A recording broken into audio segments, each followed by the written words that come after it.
Children, how do we get rains? From where do we get rains? From where do we get rains? Sky. From the sky. Okay. Now we will discuss today how do we get rains and what is the process of raining. వర్షం ఎలా పడుతుంది, మనకు ఏ విధంగా పడుతుంది అనేది మనం నేర్చుకుందాం.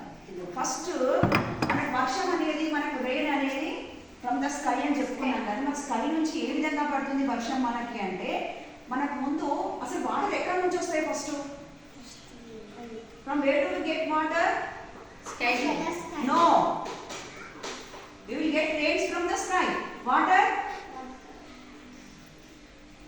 we have Himalayan mountains in our country. From the Himalayan mountains, the mountains will melt and the water will come to the all areas of the country. In which form? In the form of oceans and rivers. Himalayan mountains కరగడం వల్ల oceans, సముద్రాలు, మహాసముద్రాలు, చెరువుల రూపంలో ఈ విధంగా mountains అనేవి దగ్గరికి రాదు. ఇక్కడ చూపించు. మౌంటైన్స్ అనేవి మెల్ట్ అయిపోయి మనకు రివర్స్ రూపంలో మనకి ఇక్కడికి రావడం అనేది జరుగుతుంది. ఇక్కడ ఏమైంది? ఈ వాటర్ అనేది కలెక్ట్ అయ్యి రివర్స్ తర్వాత ఓషన్స్ రూపంలో ఇక్కడ కలెక్ట్ అవ్వడం జరిగింది. ఇక్కడ ఏం జరిగింది? కలెక్షన్ ఆఫ్ వాటర్ అనేది జరిగిన తర్వాత సన్లైట్ అనేది బ్రైట్గా షోన్ అయినప్పుడు ఏం జరుగుతుంది మనకి? The water will be heated and the water will become as water vapor. Water vapor అంటే ఏంటిది? నీటి ఆవిరి మారిపోయి అది ఏ విధంగా మళ్ళీ ఎక్కడికి వెళ్తుంది? మళ్ళీ నెక్స్ట్ ఏమవుతుంది? ఎవాపరేషన్ ఏమవుతుంది? సన్లైట్కే రిచ్ సన్లైట్కి ఏమవుతుంది? మనకు ఎవాపరేట్ అయిపోతుంది వాటర్.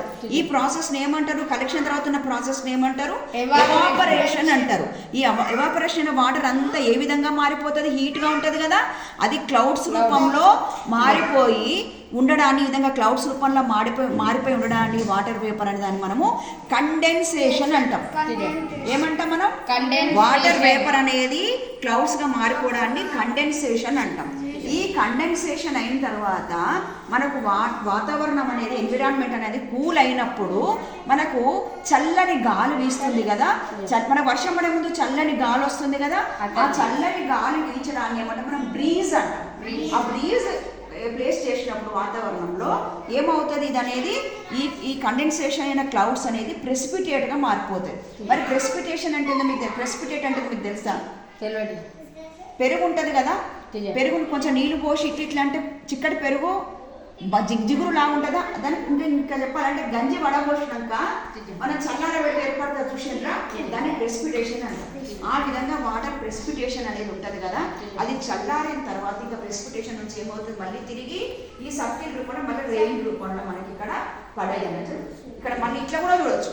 రెయిన్ రూపంలో మనకి రివర్స్లోకి వస్తుంది, ఓషన్ రూపంలోకి వస్తుంది, మళ్ళీ ఇది ఎవాపరేట్ అయిపోయి మళ్ళీ ప్రెసిపిటేట్ అయిపోయి మన కండెన్సేషన్ అయిపోయి నెక్స్ట్ ఏమవుతుంది? మళ్ళీ ప్రెసిపిటేషన్ మళ్ళీ రివర్ రూపంలో మన ఎర్త్కి అనేది రావడం జరుగుతుంది.